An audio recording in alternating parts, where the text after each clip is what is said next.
มาอยู่กับพ่อทำกำไรงามๆเด้อลูกเอ้ยว้าเฮียค่ะเฮียอันไม่รถคันนี้บ่ค่ะที่เฮียสิขาย แม่นที่ประกาศไว้นะคันนี้แหละโอ้อันราคาเท่าไหร่คะนี่ตั้งไว้10,000แล้วหนูโอ้จัก9,000ได้บ่ค่ะ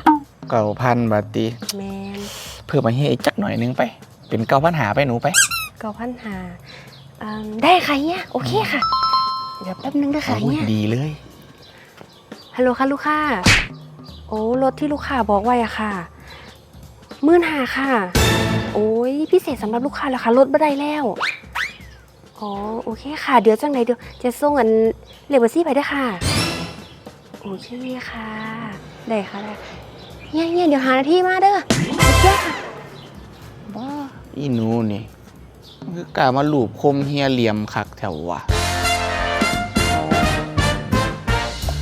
กินจ้อโพด